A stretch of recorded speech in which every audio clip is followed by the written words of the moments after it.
Ia membenci Islam sepenuh jiwa, hingga tak bisa hidup tanpanya.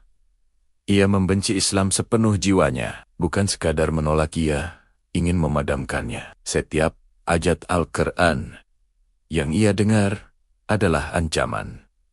Setiap muslim yang ia temui adalah musuh. Tidak ada yang pernah menyangka lelaki dengan kebencian sedalam ini akan berakhir bersujud di hadapan Tuhannya. Bagaimana mungkin hati yang membara karena amarah bisa berubah menjadi sumber cahaya yang menenangkan? Di Mekah, ia dikenal sebagai sosok yang keras dan tak kenal ampun. Kata-katanya tajam, melukai siapapun yang tak sejalan dengannya. Tangannya ringan menekan kaum muslim yang lemah, dan tawanya terdengar paling kencang setiap kali melihat mereka tersakiti. Baginya, ajaran baru yang dibawa Nabi Muhammad ini adalah aib bagi kaumnya.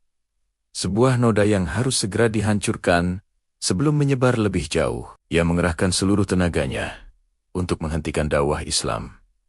Namun, di balik semua kemarahan dan kekerasan itu, ada sebuah kekosongan yang tak mampu ia jelaskan. Malam-malamnya terasa panjang dan hampa. Amarahnya yang meluap-luap ternyata tak pernah benar-benar memberinya ketenangan. Ia merasa ada yang salah, ada yang kurang dalam hidupnya. Semakin keras ia melawan kebenaran, semakin dadanya terasa sesak, seolah ada beban berat yang menghimpit jiwanya. Ia terus bertanya-tanya, mengapa perasaan ini semakin kuat? Sampai pada suatu hari yang menentukan, takdir membawanya mendengar lantunan ayat-ayat suci Al-Quran. Ayat itu tidak dibacakan dengan lantang, tidak ada paksaan. Namun, setiap kata yang masuk ke telinganya seolah menghantam tepat di tempat yang paling ia jaga rapat-rapat.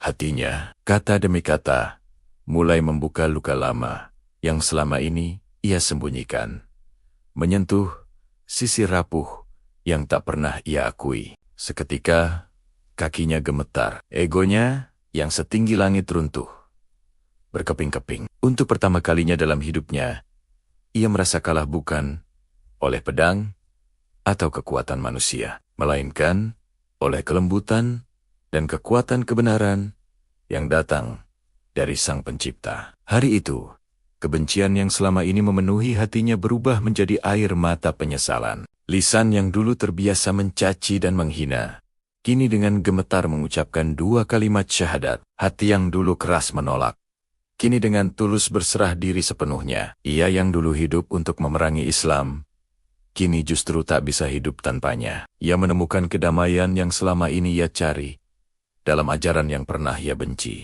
Kisahnya adalah bukti nyata perjalanan dari gelap menuju terang, dari benci menuju iman yang kokoh. Ikuti terus Lentera Sejarah Islam untuk menemukan lebih banyak kisah inspiratif seperti ini. Karena hidayah Allah mampu mengubah arah hidup siapapun, bahkan dari kebencian yang paling dalam sekalipun. Jangan lupa subscribe dan nyalakan notifikasinya agar tidak ketinggalan video terbaru dari kami. Terima kasih.